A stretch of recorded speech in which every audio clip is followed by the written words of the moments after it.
घर के अंदर उस समय ऐसा तूफान उठा था जैसे बरसों से दबा हुआ दर्द अचानक बाहर निकल आया हो। समीर की आंखों में गुस्सा भरा हुआ था और परी लगातार रोए जा रही थी, क्योंकि जिस भाई को वह सबसे ज्यादा प्यार करती थी उसी ने सबके सामने उससे रिश्ता तोड़ने की बात कह दी थी। समीर बार बार यही बोल रहा था कि तुमने मुझसे इतना बड़ा सच छुपाया। आखिर क्यों? अगर तुम मेरी सगी बहन नहीं थी तो मुझे पहले क्यों नहीं बताया गया? और मैं इतने सालों तक अंधेरे में क्यों रखा गया? समीर की आवाज इतनी तेज थी कि पूरे घर में सन्नाटा छा गया था। दादी कुर्सी से उठकर बीच में आई और उन्होंने समीर को शांत करने की कोशिश की, लेकिन उस समय समीर किसी की सुनने की हालत में नहीं था। वह बार बार परी की तरफ देखकर यही बोल रहा था कि आज के बाद मुझे भाई मत कहना, क्योंकि मेरा तुम्हारे साथ कोई रिश्ता नहीं है। यह सुनते ही परी जैसे अंदर से टूट गई। उसकी आंखों से आंसू रुक ही नहीं रहे थे। वह कांपती हुई आवाज में बोली कि भैया, मैंने आपसे कभी झूठ नहीं बोला। मुझे खुद यह सच कुछ दिन पहले ही पता चला था, लेकिन समीर ने उसकी एक भी बात सुनने से इनकार कर दिया और गुस्से में वहां से जाने लगा। तभी रिमझिम उसके सामने आकर खड़ी हो गई और बोली कि समीर, तुम बहुत बड़ी गलती कर रहे हो। किसी की मजबूरी को धोखा मत समझो।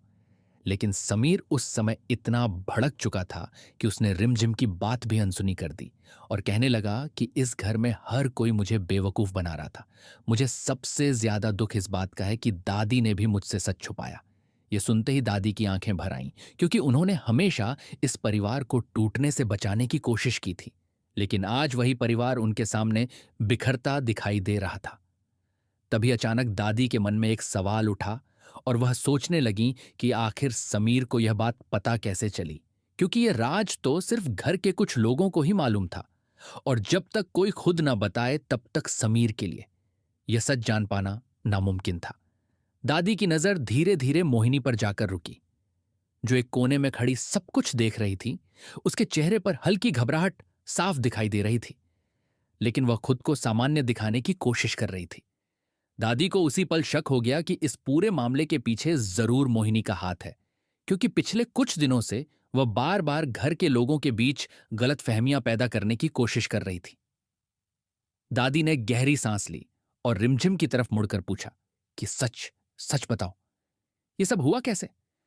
तब रिमझिम डरते डरते बोली कि दादी, मैंने सब ठीक कर दिया था।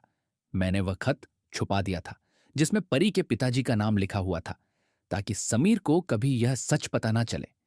लेकिन बाद में मोहिनी चुपके से वह खत समीर के कमरे में रख आई थी और उसी खत को पढ़कर समीर को पता चला कि परी उसके सौतेली मां की बेटी है। यह सुनते ही दादी का गुस्सा सातवें आसमान पर पहुंच गया।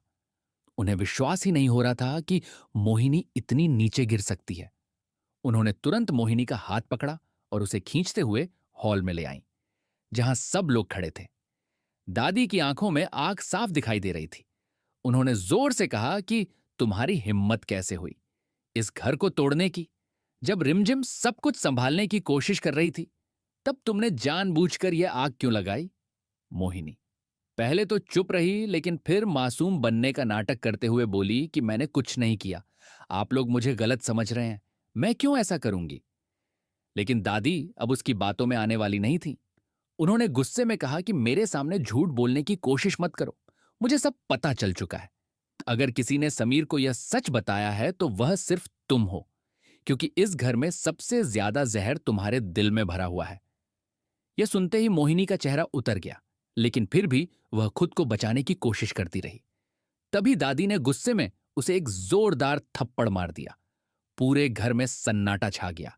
किसी ने कभी दादी को इतना गुस्से में नहीं देखा था। दादी कांपती हुई आवाज में बोली कि तुमने सिर्फ इस घर के रिश्तों को तोड़ने की कोशिश नहीं की, बल्कि एक भाई बहन के प्यार को भी जहर से भर दिया। तुम्हें जरा भी शर्म नहीं आई? मोहिनी की आंखों में आंसू आ गए, लेकिन वह अभी भी अपने झूठ पर टिकी रही और बोली कि आप लोग हमेशा मुझे गलत समझते हैं। इस घर में मेरी कोई इज्जत नहीं है। तभी प्रताप आगे आया और उसने मोहिनी की तरफ देखकर कहा कि अब बस करो। सच कब तक छुपाओगी? मैंने खुद तुम्हें वह खत समीर के कमरे में रखते देखा था। यह सुनते ही सब लोग हैरान रह गए। मोहिनी ने प्रताप को घूर कर देखा, क्योंकि उसे उम्मीद नहीं थी कि प्रताप उसके खिलाफ बोल देगा। दादी ने दुख भरी आवाज में कहा कि मैंने तुम्हें हमेशा बेटी की तरह माना, लेकिन तुमने इस घर को बर्बाद करने में कोई कमी नहीं छोड़ी। उधर समीर यह सब सुनकर पूरी तरह टूट चुका था। उसे एहसास होने लगा कि उसने गुस्से में आकर परी को कितना दुख पहुंचाया है। वह धीरे धीरे परी की तरफ बढ़ा, लेकिन परी उससे नजरें नहीं मिला पा रही थी। उसके दिल में समीर की बातों ने गहरा घाव कर दिया था। समीर की आंखों से आंसू बहने लगे और वह बोला कि परी, मुझे माफ कर दो। मैंने बिना सच जाने तुमसे इतनी नफरत भरी बातें कह दी।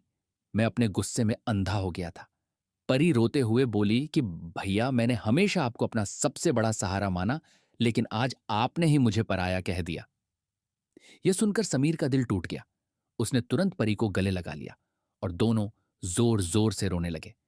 पूरे घर की आंखें नम हो गईं, क्योंकि इतने बड़े तूफान के बाद आखिरकार भाई बहन फिर से एक हो गए थे। लेकिन दादी अभी भी शांत नहीं थी। उनका गुस्सा मोहिनी पर कम नहीं हो रहा था। उन्होंने साफ शब्दों में कहा कि इस घर में अगर किसी ने सबसे ज्यादा जहर घोला है तो वह तुम हो। तुम्हारी वजह से आज मेरा परिवार टूटते टूटते बचा है। मोहिनी अब पूरी तरह डर चुकी थी, क्योंकि पहली बार घर के सारे लोग उसके खिलाफ खड़े थे।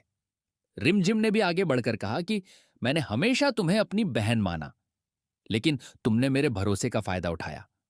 तुमने सिर्फ समीर और परी को नहीं, बल्कि पूरे घर को दुख दिया है।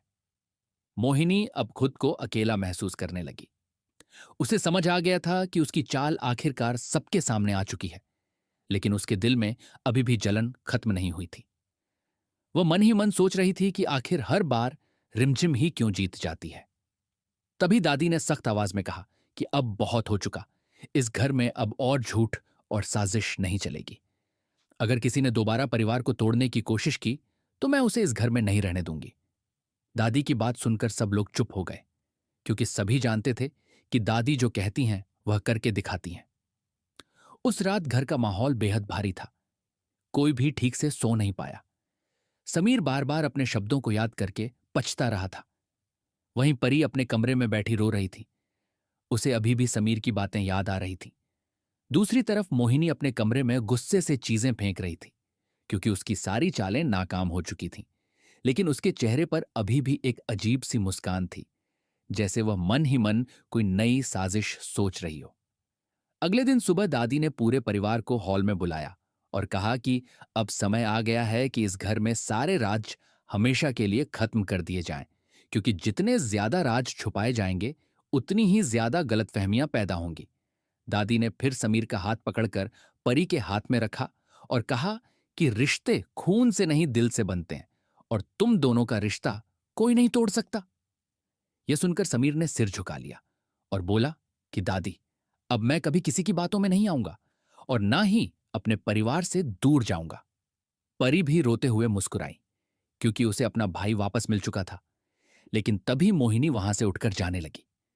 दादी ने उसे रोकते हुए कहा कि याद रखना, अगर तुमने दोबारा इस परिवार के खिलाफ कोई चाल चली तो इस बार मैं तुम्हें माफ नहीं करूंगी। मोहिनी ने बिना कुछ कहे सिर झुका लिया, लेकिन उसकी आंखों में अभी भी वही नफरत साफ दिखाई दे रही थी। और दादी समझ चुकी थीं कि यह तूफान अभी पूरी तरह खत्म नहीं हुआ है, बल्कि आने वाले दिनों में परिवार को और भी बड़े इम्तिहानों से गुजरना पड़ सकता है।